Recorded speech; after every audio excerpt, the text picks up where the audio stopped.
What's up, everybody? Another Hot Girls episode, Sunday night Fatman Live. Still sick from a combination of the Southeast Reptile Show, the plane ride home, the Long Island Reptile Expo that I went to yesterday, to Nassau Reptile Expo. Um, Stayed in a hotel last night, did the show, lost my voice, had to cut the show back early, and this morning had to come home in minus 11-degree weather. Uh, to my happy place. So I'm here. Hopefully, I won't lose my voice again. I've been jamming on these cough drops all day and all morning. So we'll see what happens. Have to say, Nassau Reptile Expo was the most packed expo that I've been to probably in 15 years. What a great show! If you get the chance and you're within 5, 6, 7 hours of the next one that's coming up in June, take the ride. All right, it's worth it. They got all the top vendors there. Everybody from a couple of states down were there. All the big shots. You had John and Draga from Sim Containers. You had Large Marge Morphs, the winner of last year's 15 Minutes of Lane. You had me and Jay were there doing the Operation Deeds Not Words campaign. Sold a bunch of shirts. It was really just a great time. So if you have the chance, go do that. Okay. Listen, we're just going to shout out a couple of people here real quick. As far as sponsors go, here's the deal. If you're in Las Vegas, if you're in surrounding states and you need a quality ball python, Brian Bode's the guy to go to. Okay. Brian Bode is, he's just probably one of the top 5 classiest guys in the hobby. I know this. I've had dinner with him. I'm a friend of his. And we get along pretty well together. I noticed that there's a little line on the right of this logo. I'm sorry about that. I didn't pull that out. I'm sorry, Brian. Anyway, Brian Bode Reptiles. He's the guy to go to. Go follow him on Morph Market. He's at Brian Bode Reptiles on Instagram. My boy Conduit Constrictors. I love Steve. I was actually hoping to see him this weekend, but I will probably see him in Gettysburg, where I'm going to be at the end of the month.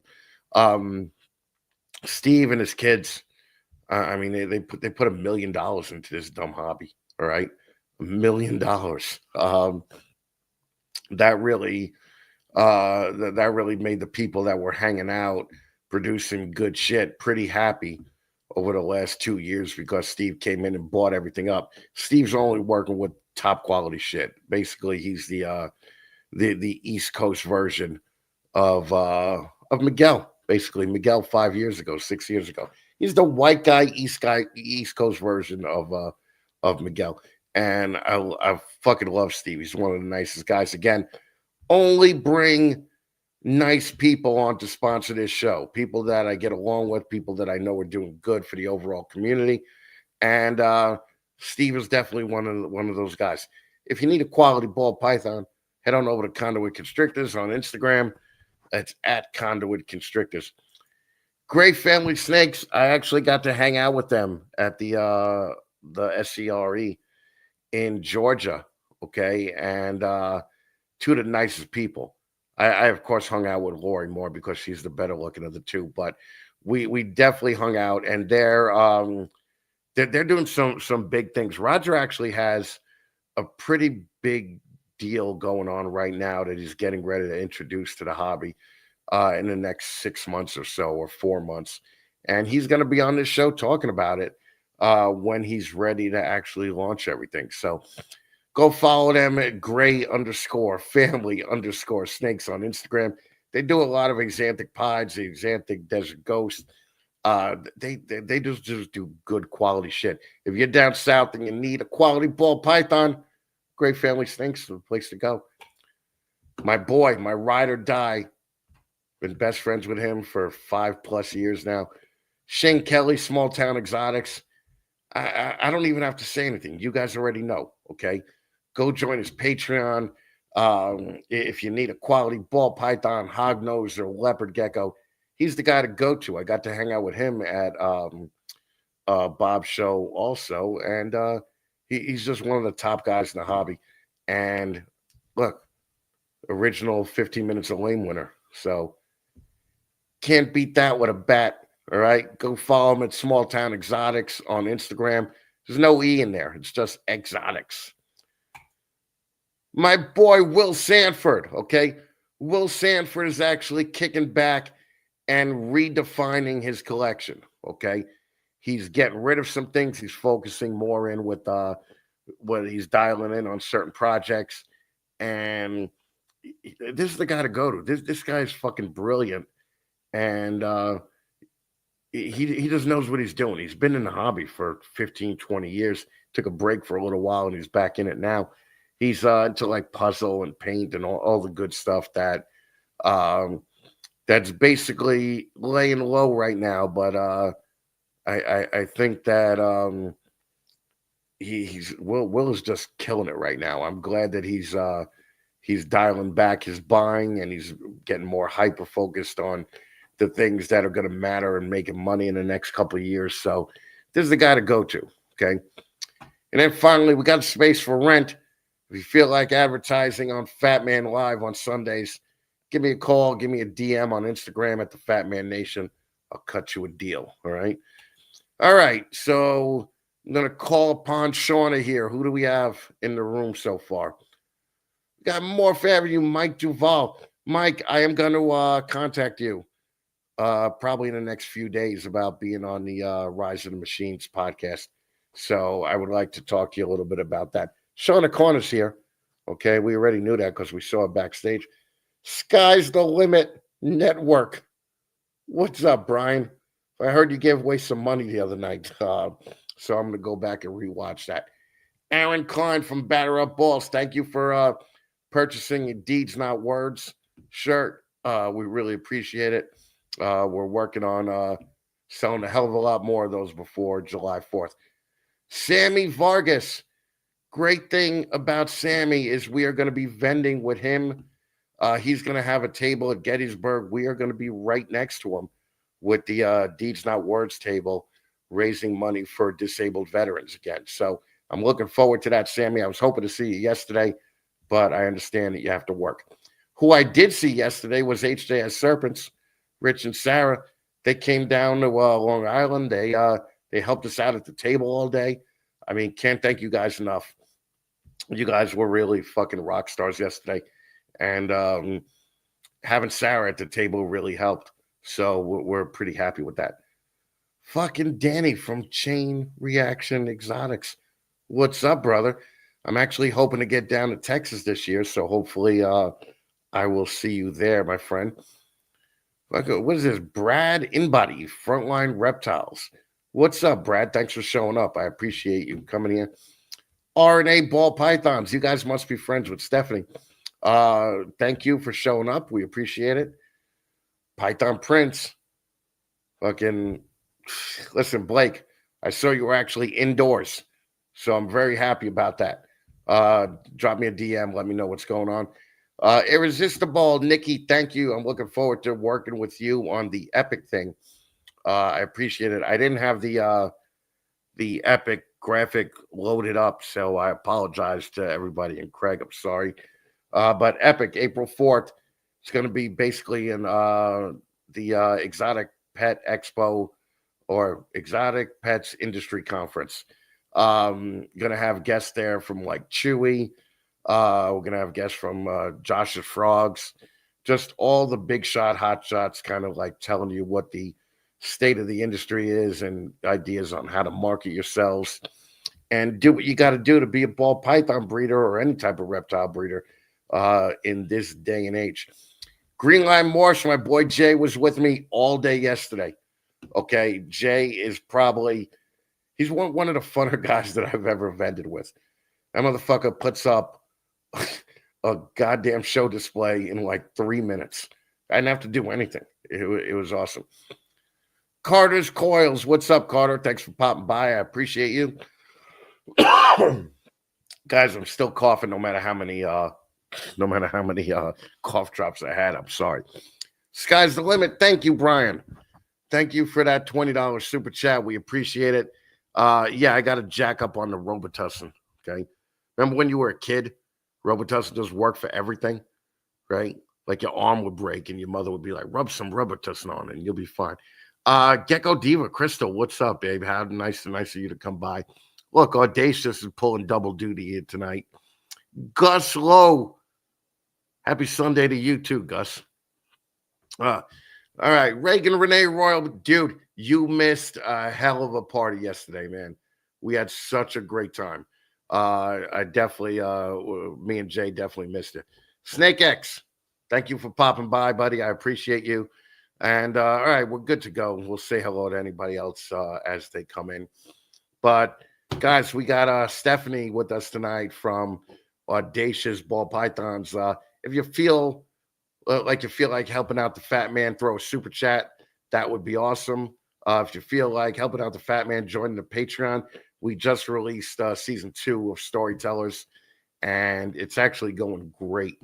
So we're getting a lot of response from that.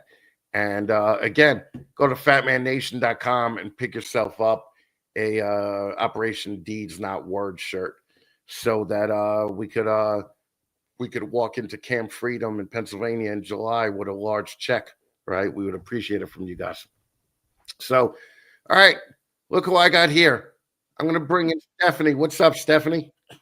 Nothing. Just waiting. Are you nervous?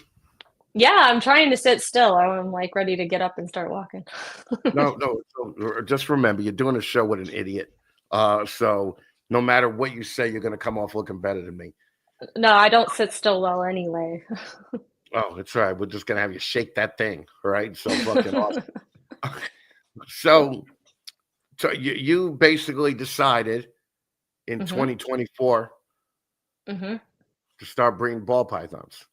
Yes. Now, were you just watching the market and thinking to yourself, I want to get in on this money losing venture and I want to start doing it in 2024? Hey, I gotta cut you off right there because my husband's watching this downstairs. Yeah, well, we're trying to tell him the other side of this. Well, I'll try and lead it that way, but I make no promises. What got you into it in 2024? In 2023, towards the end of 2023, I picked up the first ball python at a local pet shop. It was the first one that I've had in like 20 years. It's been, I was just in there. I don't remember what I was in for. I was in there for something one day and they had some that had just come in and I saw it and I was like, I have to get one of these. I miss that so much. Like I love them so much. So I got that one. And then a few months later, I got an albino. And then a couple months after that, I got a banana super pastel. And then my husband and our friend were hanging out watching the Super Bowl together. And I discovered Morph Market at that moment. And I immediately knew that that was not like what I had wasn't going to cut it. And there was no way my husband was going to let me just keep collecting just for collecting. And I sort of read up on it, like just sort of a brief synopsis of what was involved in it. And I have enough experience with breeding other animals and I've enough personal experience breeding, right? Yeah, you'll have a joke about that in there somewhere. So I gotta do that for myself. So yeah, I thought that would be the one way that I would get to have and really collect the animals that I would want to have. Okay. Well, Morph Market is like the crack addict cartel, right? For Yeah. ball python people, especially. What have you done since discovering Morph Market to kind of up your collection? Because a pet store, ball python, and an albino. I dumped. No, I'm not dump. Dump isn't the word that I want because they went to they've got good homes, good lives. But I moved out like a good portion of what I originally got. I have a couple of I actually did keep the normal that I got because she has some really crazy stuff going on in her pattern, like really crazy funky stuff, and I'm just curious to see, but maybe nothing. And everybody says that. Everybody's I know. like, I bought a normal and it has something in it. Well, this one did. They knew that this one was supposed to have some other gene or something. Like, was known that there was some gene going into that clutch, but I don't think whoever had it like understood what it was. So, you know, I don't know. Well, I'm the easy curious to thing to see. do now is to just shed test it and find out. Right. You send it over to Charlie, run a panel, and maybe it Yep. has black pastel in it. Maybe it has, something that changes the pattern just enough to where it's not a normal. Yeah. Yeah. Um, It what almost was has more of a like almost a bit of a hurricane kind of look to the pattern. okay? Well, I believe Charlie could test for hurricane.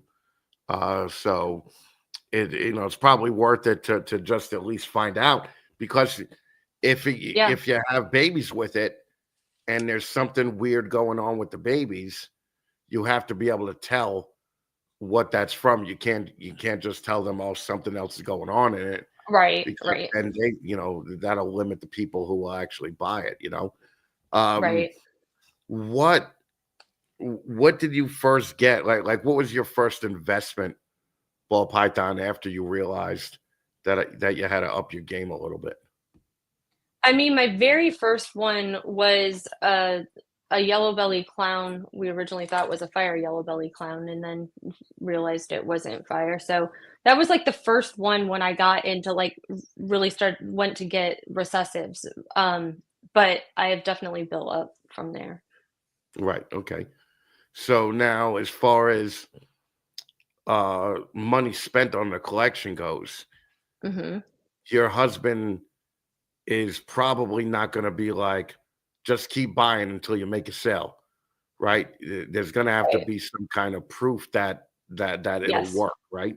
So what Yes. will that proof be? Like what would satisfy your husband to know that you could actually make this a business? I guess I don't know exactly how much it would take for him to feel like that. I think right now, my rats are right on that borderline. Like I've sold them off to like a local shop a couple of times, but like I'm right on the brink of having the rats to the point that they can that I can hopefully be making some money on those. I think it would be great initially if I could start covering like my own costs, so that Right, he's right. not shouldering the rate of that. If we could at least get that going, I think that's a fantastic starting point, and then um Well, continuing to honestly, build from like there. what they say is the people that make the food are the people that actually make the money, you Yeah, know? I've heard people say that the money is in the rodents, but Yeah, but because everybody needs rodents, and when there's a rodent shortage, you know about it. mhm. So, what do you produce weekly as far as rats go? Weekly, I'm not sure total amount that I have. I have between like 150 and 200 right now. Okay, so breeders. Yeah. Holy Jesus, you're gonna be overflowing with rats pretty soon. You know, Not uh, breeders. No, that includes no, sorry. That includes like what I have as feed, like the young ones that are coming up as feeders and holdbacks and oh, okay, everything all too. right, because But they yeah. they breed pretty fast and they breed a lot. Yeah. Um, have you The thought about? ARS are produced like crazy, but they seem to grow really slowly. Yeah, yeah. Um, have you thought about ways to like maximize the rodent business where you'll like also sell frozen rats because that's a big deal for a lot of people too. Yeah, I do have I did acquire like a CO2 tank when I purchased some other things. Um I haven't gotten the nerve up to use it yet, both for Yeah. just like it's a new thing and also emotionally I haven't quite gotten there, but I Oh, tell think me about it. I can see where the need is gonna be there, so at some point I'm gonna have to bite the bullet and do it for sure. But When yeah, I when do we see a benefit. I mean, I feed live, I don't feed frozen right, thawed, and I honestly to me it's just an intimidating process, like another thing to learn and then stress about whether the conditions are all right and everything like that. I'd rather just toss it in and let them have some right. stimulation and let it be natural. So, but um, especially now that I have so many snakes in my collection, it I think the benefit of having some frozen back, even for myself, just because you never know Right. what can happen. So it's beneficial for me, but also potentially for a future clientele.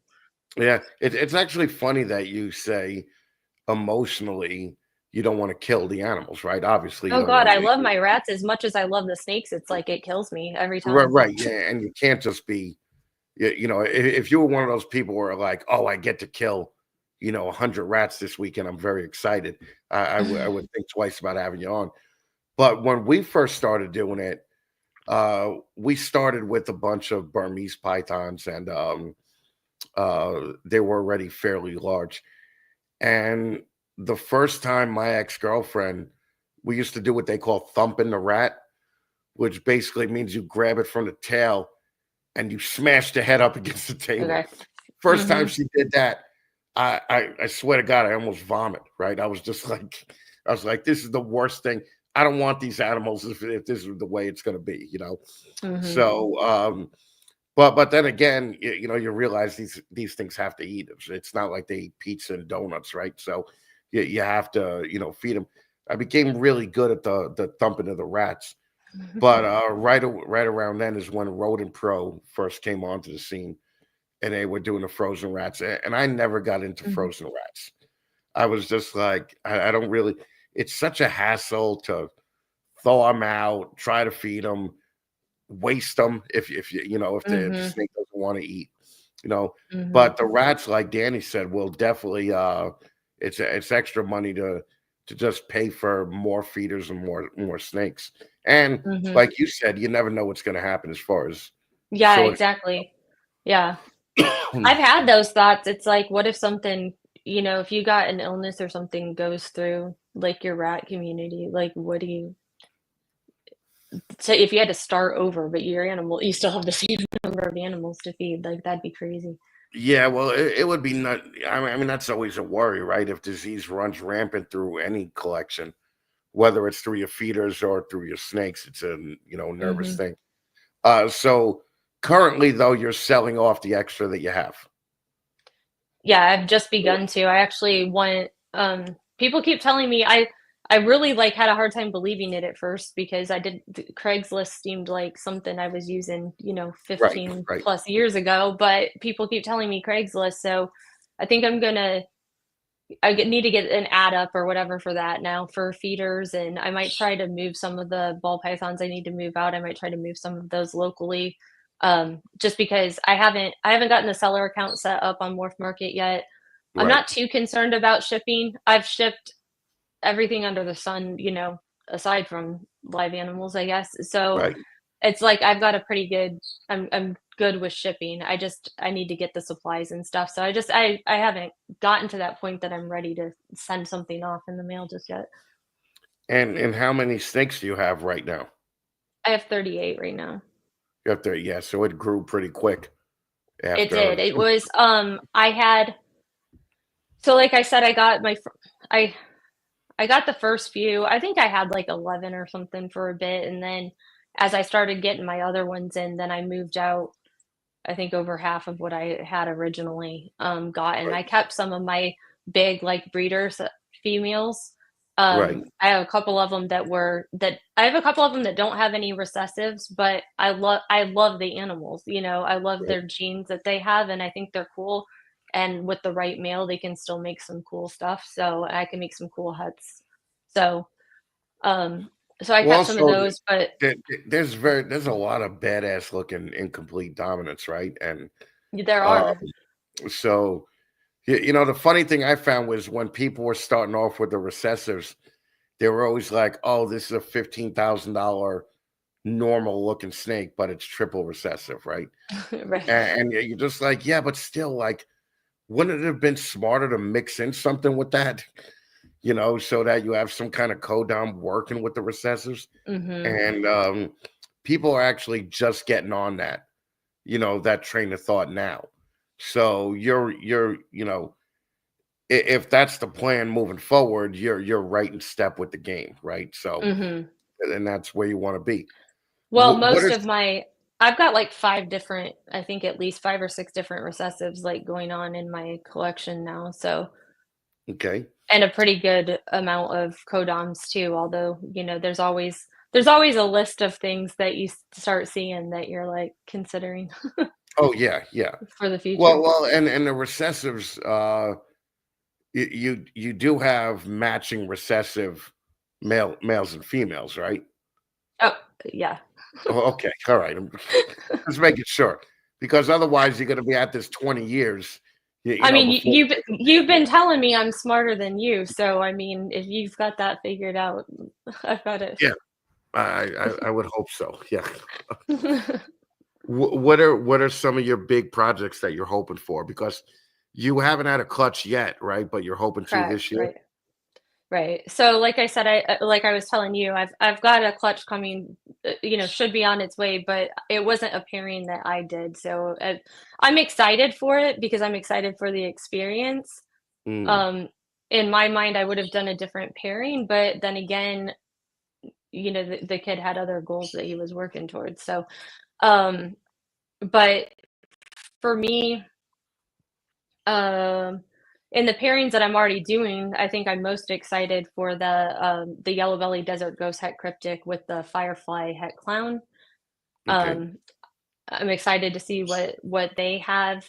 Um, as far as up and coming projects, I mean, I've got a lot of different ideas to build on, and I need to really sit down and get them planned out like farther out, you know what I mean? Like I'm kind of Right. figuring out like what the initial pairings will be or which male better to which female to have and things like that. But I need to start working on those next steps. Like I know that they say to be at least a couple steps or more ahead, of where you're at. Um, I've got I just got in like all of my TSK animals, exanthic animals this week, and I'm really excited about doing stuff with them. um, I really wanna add in, more codoms, Mm, and I was so there's not a lot on the market that you see, there's not a lot of different codoms that you really see that's available, and I know that what people have what's hard is you don't know exactly what people have in their holdback racks, though, right. what people have in the holdback rack could be way steps ahead of what you're seeing available on the market. But like the primary codon that you see with the TSK Xanthic, if you get on Morph Market, is pastel. Um, and I like pastel, and I have a lot of pastel in my collection. I've tried to like make a point to make sure that I've added in plenty of animals without it, so that Right. I can make sure that not everything gets consumed with it, but I like it personally. But it's like that's primarily what you see that you can get. Um, like I said, codoms with the TSK, and I really want to see more things put into that and see what happens with it if you add more Yeah, combinations. my ex-partner just hit a triple visual from a head-to-head pairing. So Wow, he had it was a desert ghost, Xanthic clown, right? And nice. yeah, yeah, he seemed to be pretty happy with the price that he got for it. Um, so you get one of those, and it The kind of desert ghost, the desert ghost Xanthics, there's like last I looked, there's like 3 of 'em. It's like 7,500, 8,500, and 15K is like were right. your options for a desert ghost Yeah, well, he TSK, got so north of 30K, nice. for it. And something like that'll make your year, right? But Mhm. the problem is, and I disagree with you as far as what people have in their holdback racks now, because excuse me, uh, social media has become overrun with people showing off their best things, right? So Mhm. the problem now is that everybody is producing nice, like good looking snakes. Like Mhm. even people that you've never heard of before are putting out, $3,000 to $5,000 snakes that even 10 years ago you couldn't touch for under 15, $20,000. Um, so what's your goal with this whole thing? Is your goal to be a Justin, or is your goal to be a smaller, more boutique place that only, focuses in um on certain genetics, and you just kind of become known as the person for those genetics? I don't necessarily I don't know that I am aiming to be all the way where Justin is at, Mhm. but I am I'm aiming I'm aiming to go bigger. Like, I don't wanna be small. Like, I want to be, um I mean, right now, I'm taking over our house. Like, Right, right, I'm taking over our house, freaking everywhere. Like, I have kids that gave up a bedroom and are sharing with their siblings just so we could have all the rats behind a closed door because I'm right, allergic as hell to the rats, okay? And so, like, we had to contain them. And then the snakes are, my whole dining room is lined with snakes, and right, my husband lost his little record room, which was nothing but a little entry nook, anyway, and he lost right. that to the snake rack. So I would love to get. I mean, I want a structure that can function as a facility like as soon as possible, and I yeah, my goal is to be serious like about it. I just don't know. I don't think probably Justin level just because it's so huge. You know what I mean? Right, right. Well, guys like Ozzy are, boutique breeders, and they run everything out of their house, so it can be done. Um, but also, you want the space so where you could have everything in one room, like Yeah. you want everything Well, and where, we want our house. right, exactly, We want exactly, our house to, like, feel like a house, and we already have all the dogs and stuff inside too, so, it's a lot. right. Now, um, as far as shows go, do you see Mhm. yourself ending shows, or do you see yourself just doing Morph Market? So, I was asked this question before, and, like, my initial response is that I think I would be more likely to be selling online and things, at least starting off, or as long as we're living in this area. Like, if we stay where we're at currently, we're so far north in New Hampshire, um, that, it's like 3 I mean, I think, there's some stuff in, like, the southern part of the state, so I could maybe get to some things, like, 2 hours away, but a lot of things are gonna be 3 plus hours away. It's Right. hard to do in the same way. I don't get to go out and do things. I would like to do more with the dogs, but I don't go out and do shows or anything with them really either. It would be different, but my home life logistics are complicated between 7 dogs in the house, 6 kids, all the snakes, all the rats, everything that needs care. We're on a single income family. It's not Right. realistic for me to be traveling all over trying to pay hotel rooms. And it's a whole Oh, nother yeah. level of supplies to get too, because then you need everything for display and things like that. Where right now I need to focus on a better ventilation system for the rat room so we can breathe better. I need a hatchling rack because if I have 5 snakes that are gonna go, like, I'm gonna need Right. That's something. 60 babies right there, Right, right. so So there's stuff to be prepared for. what, well, you gotta figure your minimum show supplies probably gotta be between 4 and 5 grand these days, right?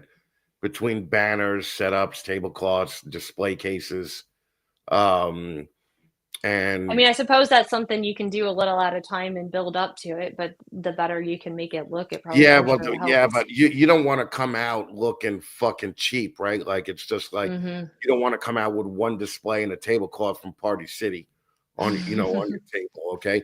Because that used to just be the worst. Like, when we were coming up, um, there were people at shows. I'll use the White Plains show as an example.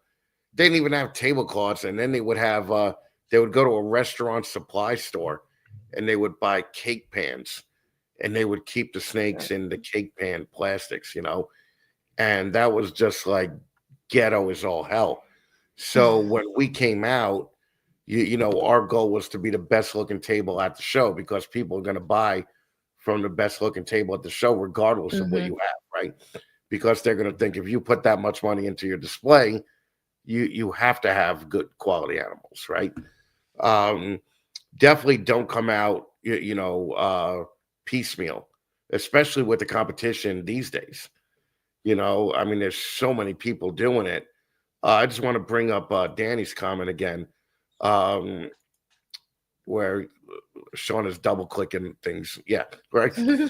Just work with genes that you love and don't chase anything, and you'll do great.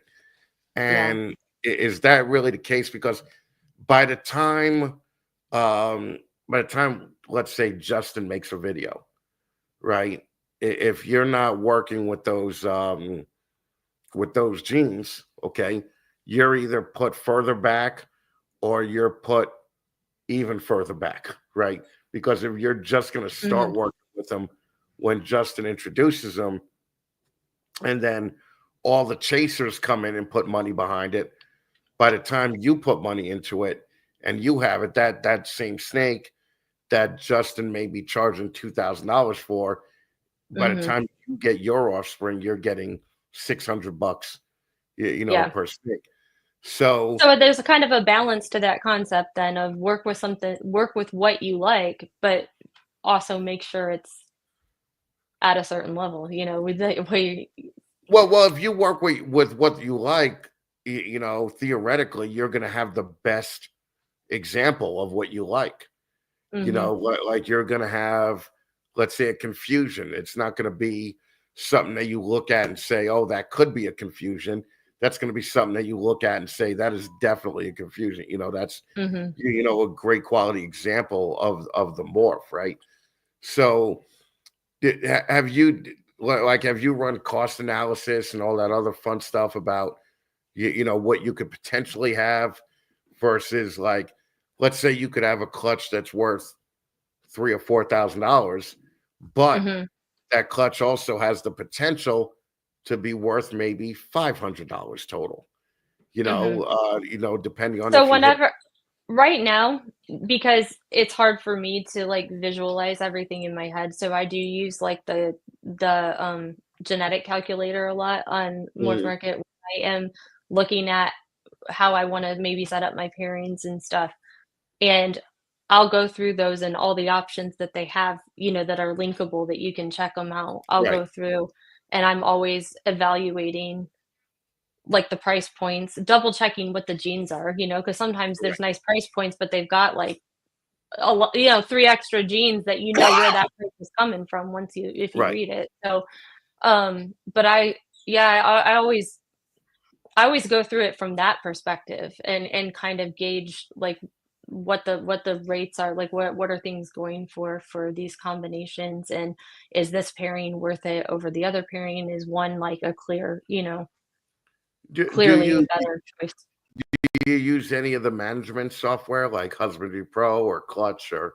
No, not yet, just because I need some income to come in before I can spend any more Right. money that I'm not making, if I had income coming in somewhere else, it'd be different. I have I think that it would be really nice to be using something like, to have something like that, and the more animals I get, I think even more, more so I'm like, "This is a lot to keep track of, and I Well, wanna the have the good records," so. the thing is now, and Clutch is a sponsor of the main show, but Mhm. Husbandry Pro has free versions online where you Okay. could just input everything. And the hard part of the management software is the inputting. Like, if Mhm. you only got 30 or 40 snakes right now, you want to input them now. Because Okay. if you get to like 150 snakes, Mhm.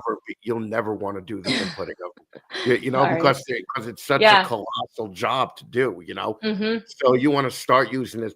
And the cool thing about Husbandry Pro is it's upgradable. So you have the free version that you could do 30 or 40 or 50 snakes or whatever it is. I don't know the exact amount. But when you want to start, doing multiple things on Husbandry Pro, having a sales platform there or whatever, Mhm. you upgrade your account and all your information is already saved on the Nice. Husbandry Pro server, right? So Yeah. it all follows you. Mhm. So, and then you could actually just start pairing them through Husbandry Pro, and that Yeah. gives you the genetic calculator and all that also, and that's Okay. also Okay. free on Yeah, that's Husbandry Pro also. the biggest, the only reason I haven't looked further into it yet was because I figured I would need to pay for something, so, Yeah, no, and I no, I wasn't to believe that that they have point, free so versions. Yeah, okay. their paid versions offer a lot more, but at the Mhm. very minimum, the free version, you could input everything, and that's the Okay. most important thing is to be able to just print out like a database full, of your stuff, Yeah. and it's all Yeah. super organized, and you know what males you have, you know what females you have, Right. um, keep Right now track of breeding. I have a, like, sheets of, like, a list, Right, right. kind of in order by weight, males and Yeah. females. That's what we used to do. We used to use index cards, Yeah. and then but this was 15, 20 years ago. Mhm. Um, that then something came out called Reptiscan, which you could QR code all your snakes, right? So you just walk up to whatever tub you want, you scan the QR code with your phone, and all the Mhm. information for that snake just comes up. But Nice. the input part was the part that I hated because by the time Reptiscan came out, we already had 400 snakes, right? And I'm Mhm. like, who the fuck wants to do this? For Yeah. for the next week and a half, all I'm doing is importing snake records.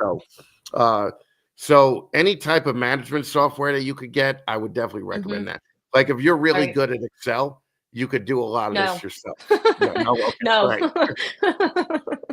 Yeah, so I would recommend Husbandry Pro, Okay. just because, and again, they don't sponsor. Clutch actually sponsors, but I believe in order to start using Clutch, you have to start paying, right Okay. away. Yeah, Um, I'm in, my husband bought me a Patreon subscription to, Billy's Patreon, so for my oh yeah, birthday, yeah. so I was kind of Husbandry Pro was kind of the one that I was planning to look into. I just thought I needed to wait a little longer to do it, I know so a bunch of people that use it and they swear by it. Um, mhm. it's funny that Rich is like he still has a legacy Reptiscan account. I believe I do too, Rich. Oh, Clutch does have a free option. Okay, Okay. so um, I've actually never used Husbandry Pro or Clutch because by the time they came out, I already closed down my ball python business. Mhm. Um, but I hear great things about both of them. Um, so now, what's the immediate goal for next year? Like, where do you want to be this time next year? By this time next year, I have a whole 'nother group of animals that will be to size, and I'll really be able to start working more of the recessive projects that I have, Mm. um, because I'll have them there. Um, in what way? Do you mean in Well, I mean, pairings or in what way? like let's say you're probably going to have a couple of clutches by the end of this year, right? Mhm. Yeah. That would make sense because you already have one that you purchased that was gravid, right? So Mhm. you'll definitely have one, And and the you one might that even just have, ovulated. yeah, you might have two or three more by December, right? Mhm. So next year, what's this like a 2-year clutch goal that you would like to hit? Mm.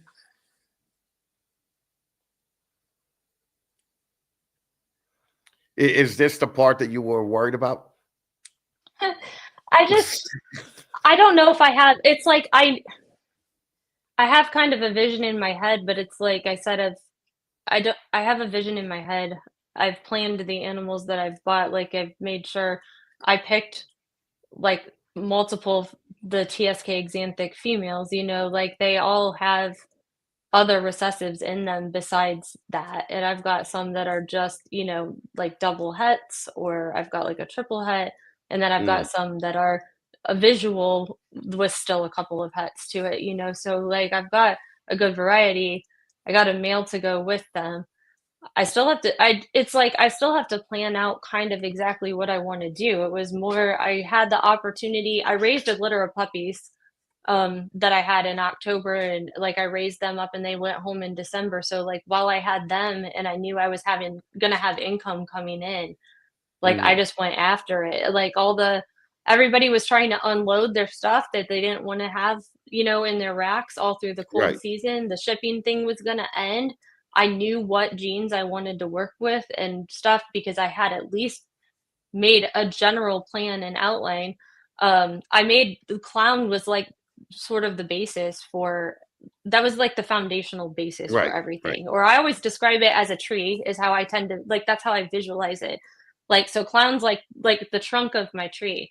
But I right, didn't want to be limited to just clown or just working a certain project with clown. So I went and brought in all the other recessives, and I kind of have this vision of working different projects, different branches of it, with working just different combinations. So like I've talked about the TSK, and so I want to work the clown and the TSK together, try to bring in other codoms and see what I can do with that.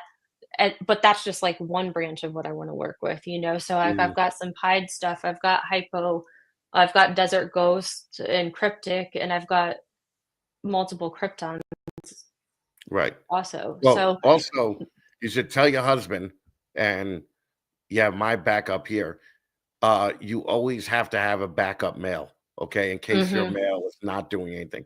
So Yes, just I let him have a know male that, that's doing that right now. So the yellow belly desert ghost het cryptic is meeting a lot of females because the other guy's not cooperating. right? Because yeah, because these are animals, you can't really tell them what to do.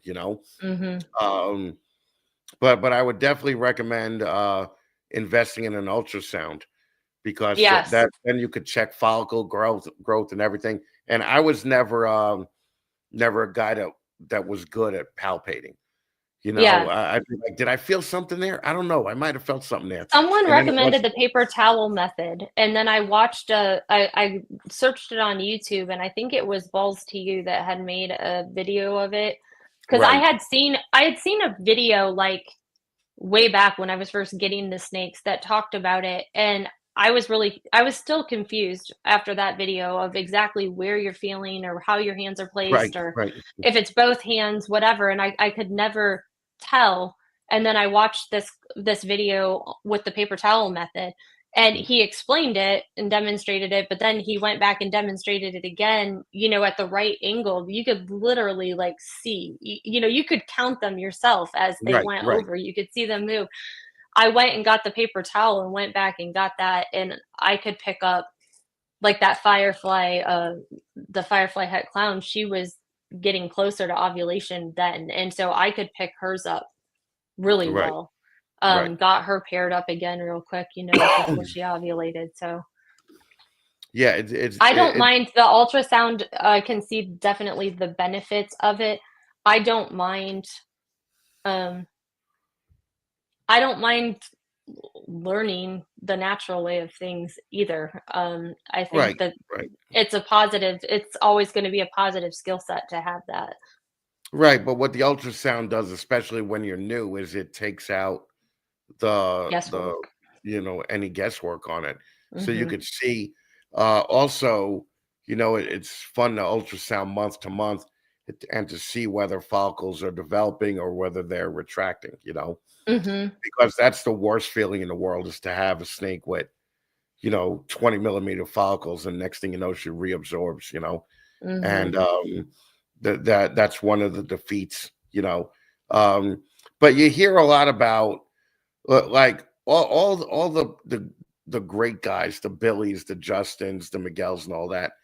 Hmm. Um, don't when the reality sets in and you're actually checking your snakes and you're missing combinations or you're missing um things that you could have hit or genes.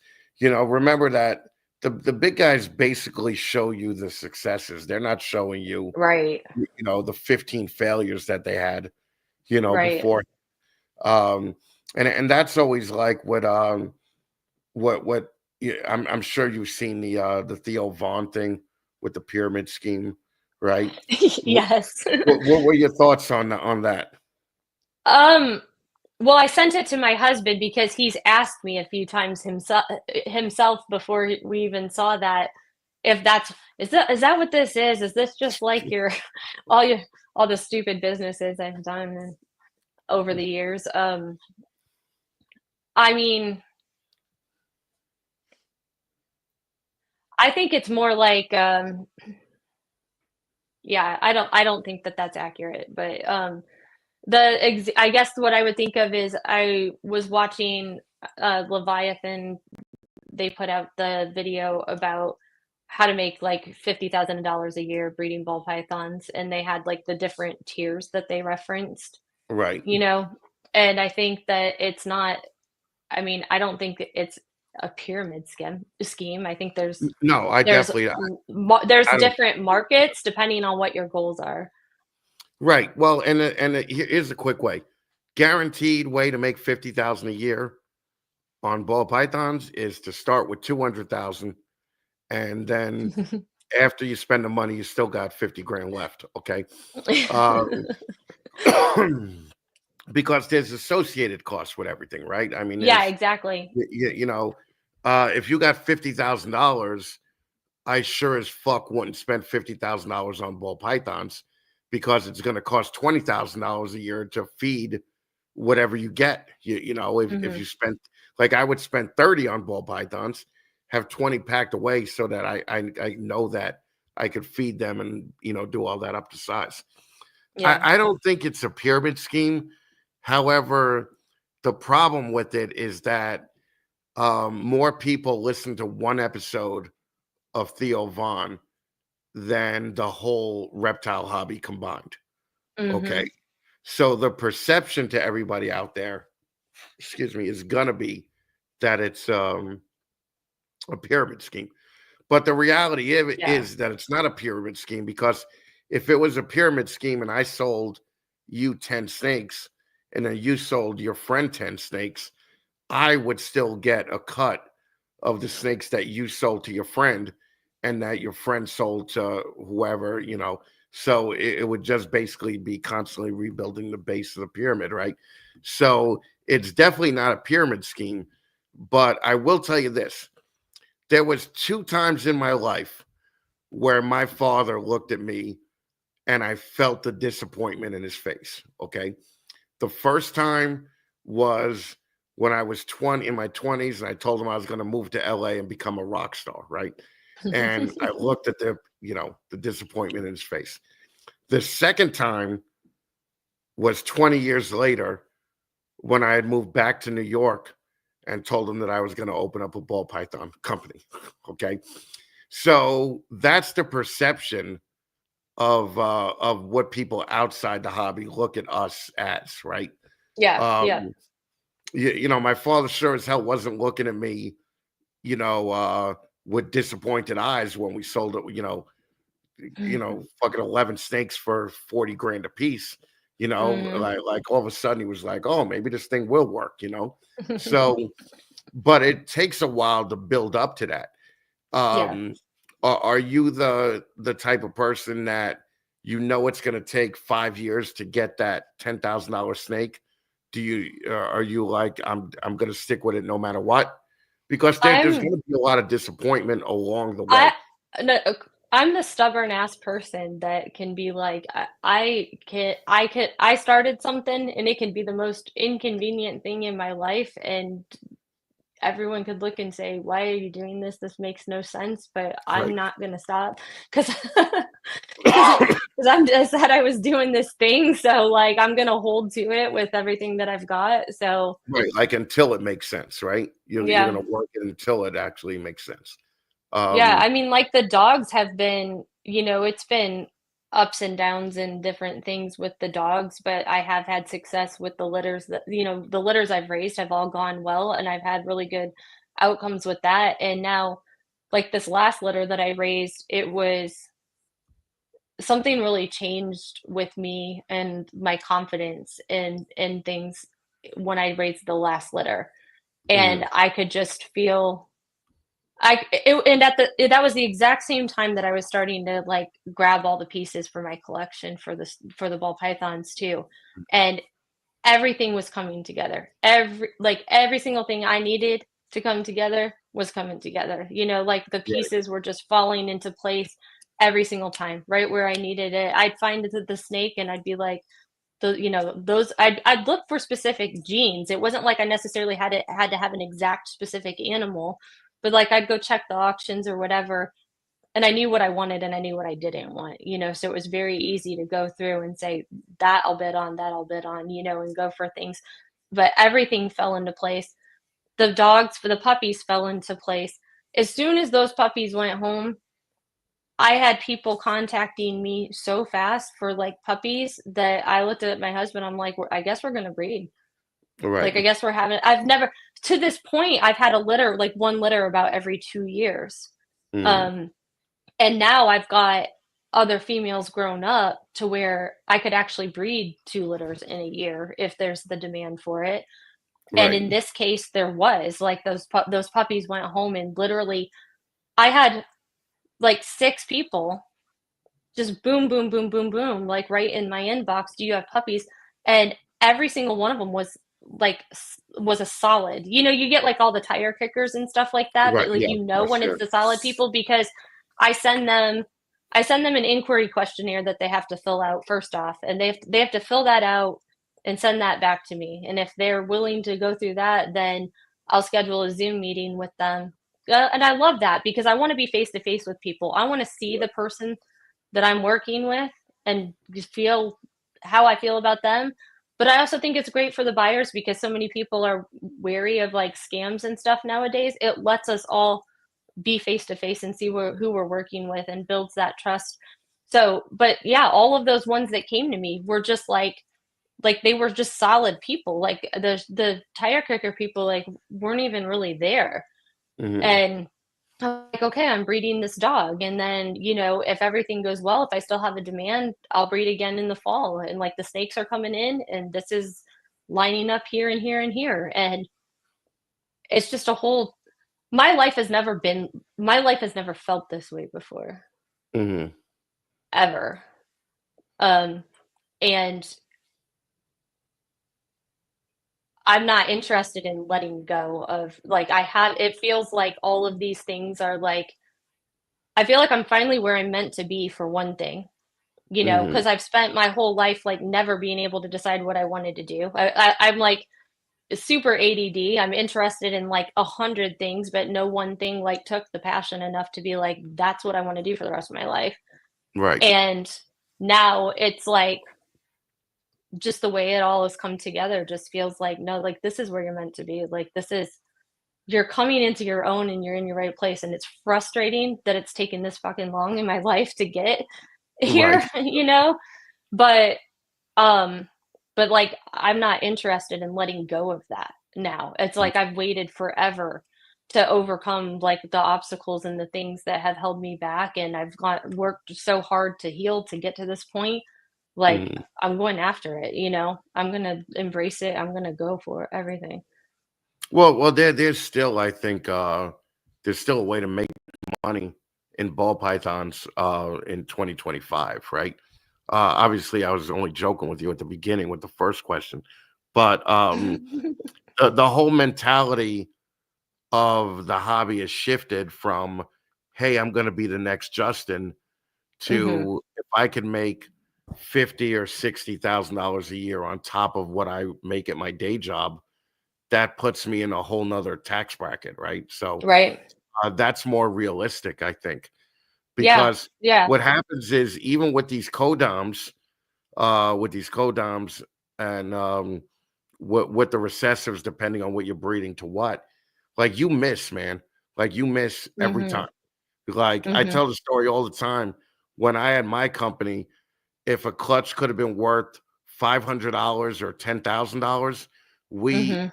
we excelled at hitting the $500 odds. Okay, but all you need to do is hit the odds of that $10,000 clutch on a few Mhm. clutches a year, and before Mhm. you know it, you're making money, right?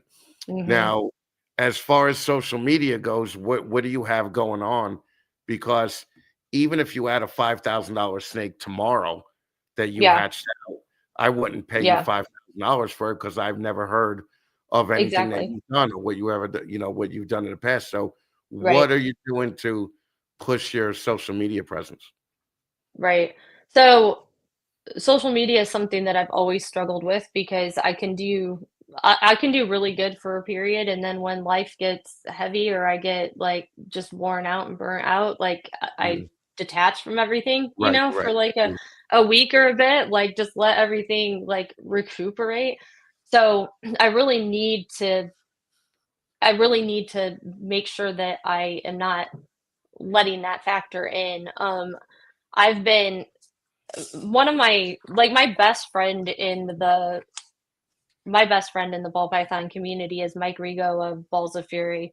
He Mhm. like I reached out to him like right from the very beginning and like wanted to, get feedback from him and things like that. And he's just been the most amazing support. And he's never told me what I should be doing as far as he's never told me what jeans I need to be in or, like he's never tried to direct what I'm doing for me, but Right. he's just had the best guidance for everything. I mean, he's the one that really had like helped me get my head in the game and Mhm. realize where I needed to be, set a plan, have a direction.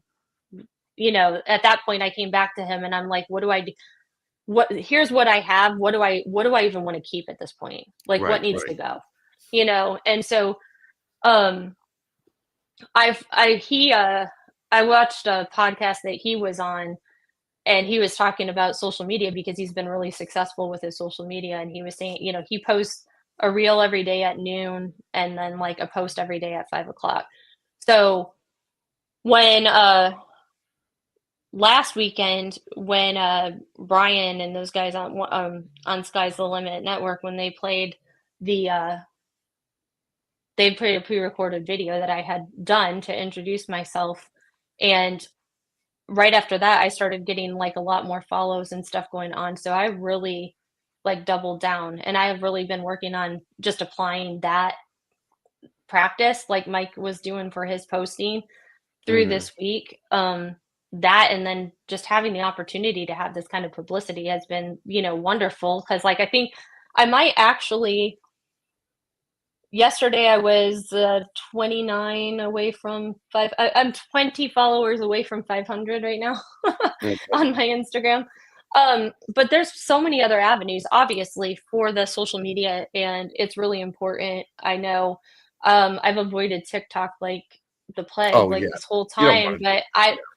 I don't know, like, people say it's good, like, Mike says, the Tik every time he does a live on TikTok, he sells a snake, like, he's like, "You should get on," and, um, they were asking me yesterday, like, "Where do you see yourself in 10 years?" And I'm like, "Gosh, I don't know." Like, I just wanna keep working, just keep grinding and see where it gets me. I don't How can I predict where that's gonna be? But then that's what they were asking about, like, "Well, in 10 years, do you wanna have, like, your own show?" And I'm like, "Well, who the hell would wanna wait 10 years?" I want that, like, as Well, soon as it's reasonable to do that, and right. I don't wanna wait a long time. I wanna do the things to build, but it's also overwhelming, and a Mhm. lot of the media, I found that I can figure out the editing a lot faster than I thought I could, even just for some of this real stuff. Not saying I'm great at it, but I figured out more than I knew a week ago. Right. Um, so, those things aren't, like, my strong suit, but one of the other things I've recognized as I've gone through this week is the reason they've never been my strong suit is because I've never cared about them. So, again, being that the ADHD type person, Right. if there wasn't a passion to learn it, it's like, my brain's gonna turn to mush if you just talk about it. So, now I think there's like motivation to learn these things. I'm smart. I can figure out how to do these things, Right. I just have to have a reason to be wanting to do it. Well, the Um, key I think the key to social media, and I'm learning this myself, um, is you film and plan it for 2 days a month. In 2 days a month, if you work 8 hours a day, filming and editing and then planning them, And Mhm. this way you have 30 posts in the pipeline already that you could Mhm. just post every day, and you could accomplish that in 2 days. You don't have to Mhm. do that every, you don't have to make a reel every morning. All right. You Right, could make right. 10 reels in one day and then just post that reel over the next 10 days. Yeah. Um, that I've seen to find is the key.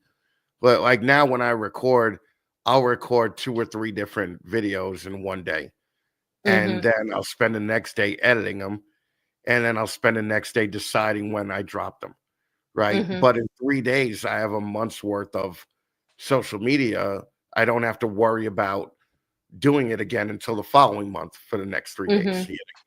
So I think that's one of the things that I've learned that are really helpful of that.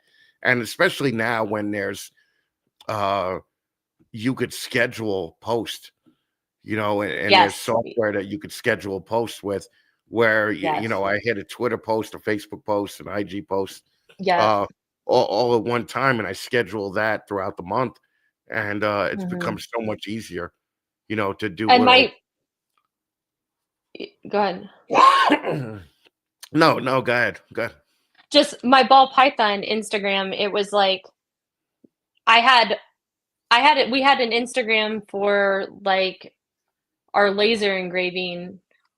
I just need to call it a hobby because it's not a business at this point, Mm, really, but, like, our laser engraving but it's stuff, and fun, then right? it is, like, all the earrings I keep wearing are stuff that we've Right, designed and made, um, and, uh and so, like, I had, like, that one's a business page so that it's hooked right to the Facebook page, and then, the same with the Marihugh Bull Terriers is hooked to my Facebook page for the dogs, and my ball python one was my personal like, my right, personal Instagram, you right, know? And then it just got to the point where, like, as more and more was building and I'm posting more and more and I'm starting to get followers, I'm like, "Well, this doesn't even make sense to try to switch it over and try to get everybody to switch over to a whole new account with me." right. So, I just gave up my personal one, but I haven't set it to a business one yet. Um, so my Facebook friends are probably tired of seeing my snakes and ads for the Fatman. Also, I was talking to Steven from Leviathan, and I Yeah. asked him, I'm like, "Do you post the same thing on Facebook, Instagram, and YouTube?" And he was Mhm. like, "We try not to." So as soon Mhm. as he told me that, I was like, "Oh, fuck. That means that I gotta record 3 different things per day." And, he was like, "Yeah, that's what you do."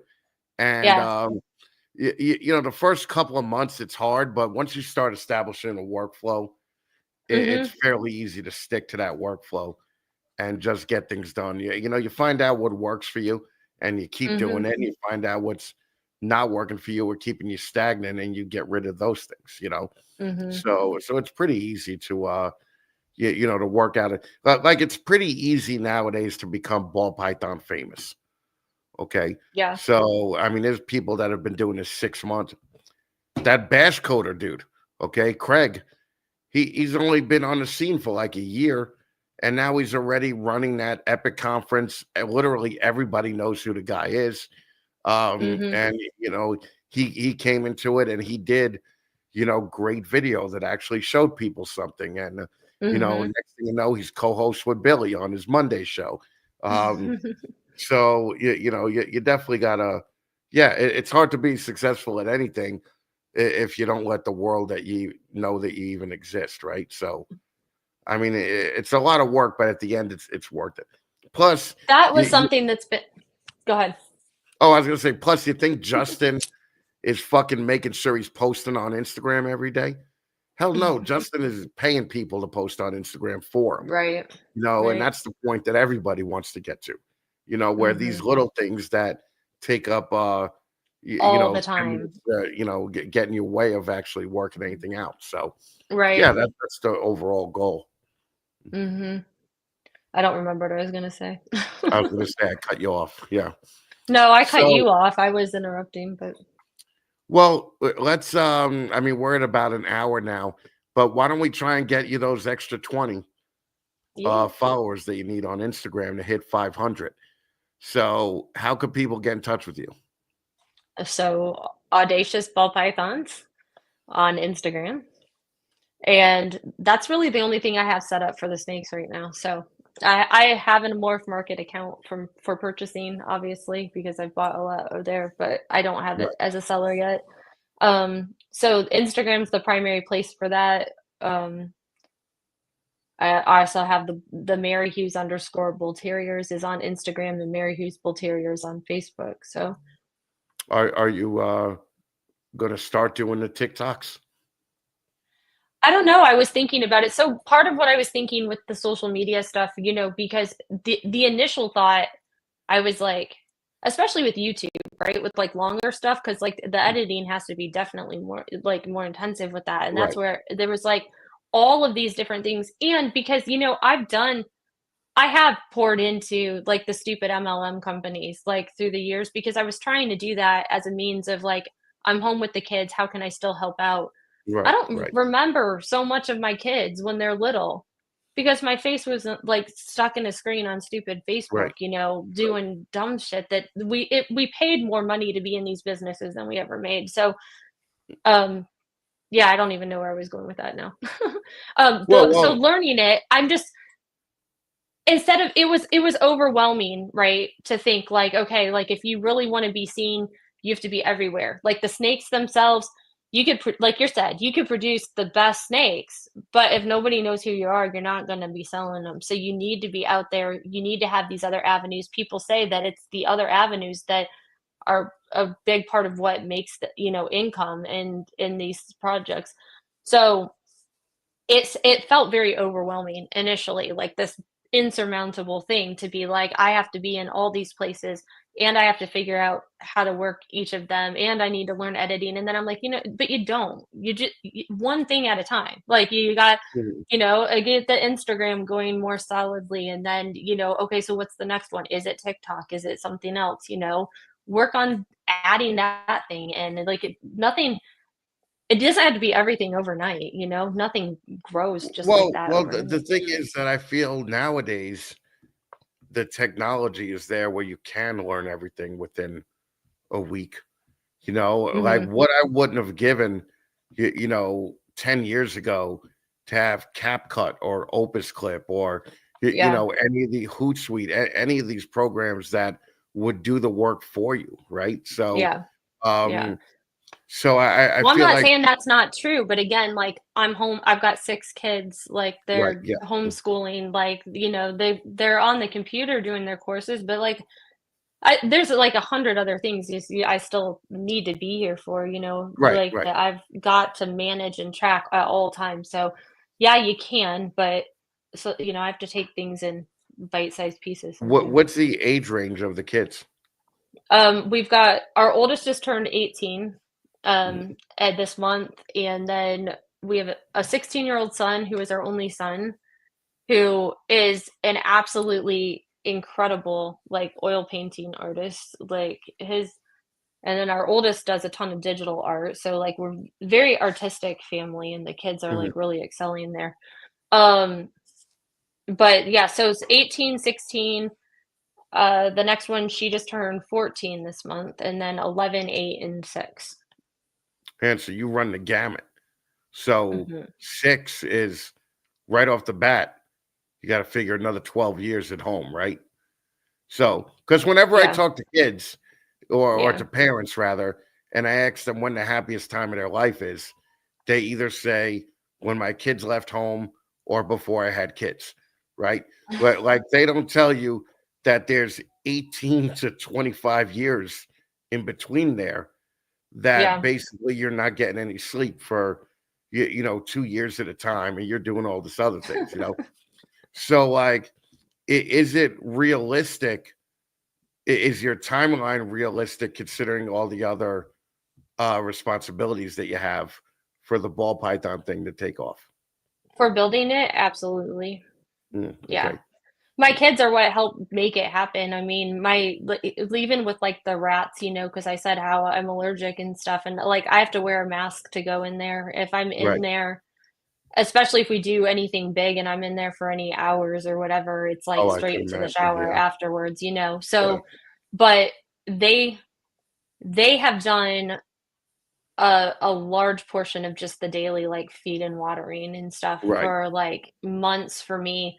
I've been working on, I use a lot of homeopathy and stuff, and I've been working on trying to address the asthma specifically. So there's been some good improvements in my sensitivity.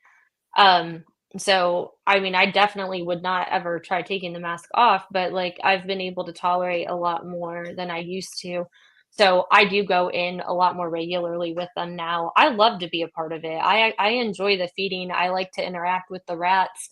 Um, I like that we're hands-on with them enough that, like, if somebody wanted a pet, I love all the different combinations. I've got great color combinations and Right. curly fur and all kinds of cool stuff going on with my rats. Like, if somebody wanted a pet, they could take one of mine home and it would be amazing, right? Because, like, a lot of our breeders really are like pets for us, and we do love on them all a lot. So, um, yeah, I like being in there, I like doing that, but the kids help a ton, and they help with the dogs and everything, and that's partly why I can do as much as I can do, you know, Right. because 'cause I'm not Right. doing all of it. Yeah. No, I get it.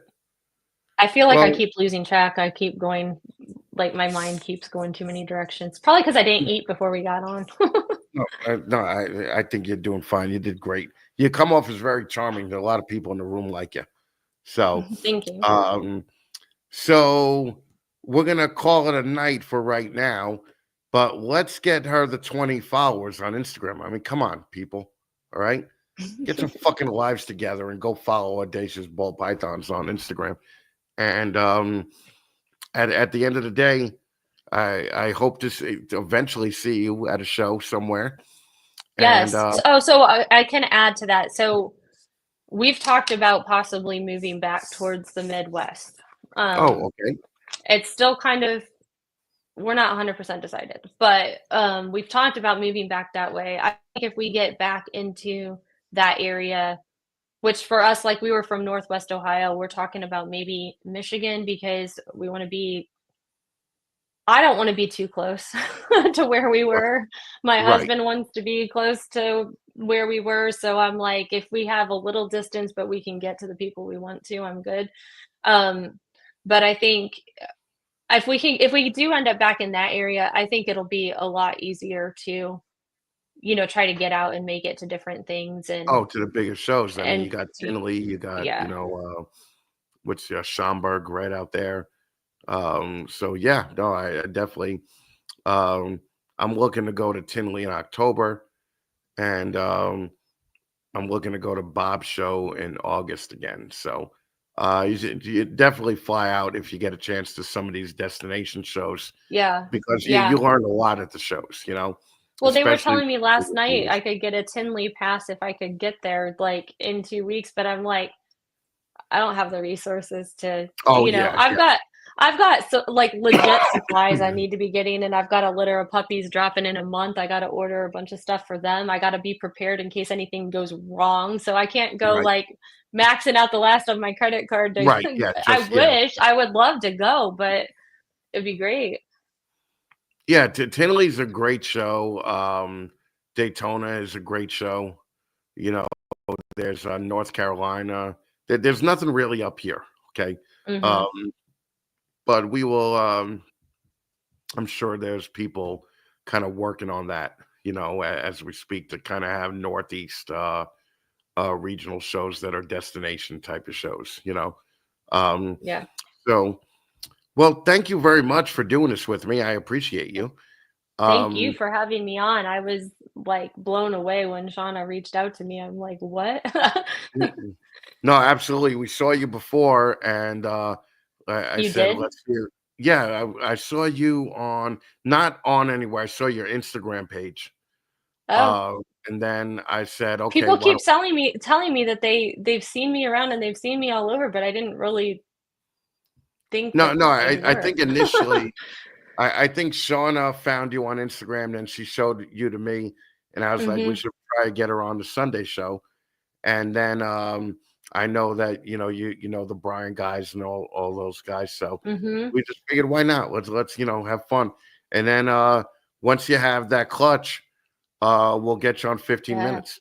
Yeah. So we'll definitely knock that out. But thank you so much for being here. Thank Listen, you. follow Audacious Ball Pythons on Instagram right now. And I Or have my Operation Deeds Not Words t-shirt ordered. oh, Like I was nice. hoping I wanted to wear it tonight, but it's not supposed to get here till Tuesday. So Yeah, the problem with it is it's like an 8-day ship time, and they don't yeah. ship it the same day that you order, right? They ship it like 2 Yes. days later. So, but thank you for supporting that. I appreciate that. Yes, Um, absolutely. Definitely rock that shirt out, take some pictures, and we'll share it on all of our You'll get socials. it. My daughter took all my pictures for me that you guys used for the ads for the show tonight, and she did Oh, a perfect. great job. So those were Yep, awesome. absolutely. Well, thank you again, Steph. And I'm gonna throw you backstage. You could actually head out. Um, Okay.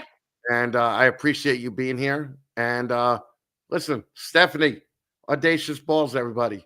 Um, go go follow her on Instagram right now. Okay. Thanks again, Steph. Thank you. Thanks, All right. everybody. She's very cool. She's definitely a hard worker. So I'm definitely looking forward to seeing what's going on with her. Thank you, everybody, for sticking around. Again, check out the Patreon page. New season of Storytellers is crushing it right there. Um, Go buy yourself an Operation Deeds Not Words t-shirt on the fatmannation.com. Show your support of homeless vets or homeless vets, disabled vets. I was thinking about born on the 4th of July there. Uh, Funny thing, I was born on the 4th of July. Anyway, we will see you guys probably this week. I'm going to do a Zoom call.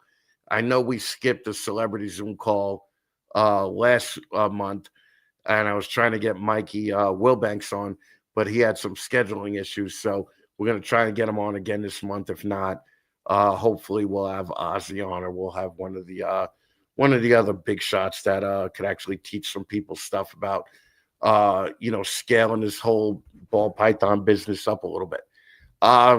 Guys, take it easy. I will see you on the 1st or the 15th. I don't even know what day it is. Yeah, probably the 15th. Yeah, I'll see you on the 15th. Take it easy, everybody. Have a good one, man.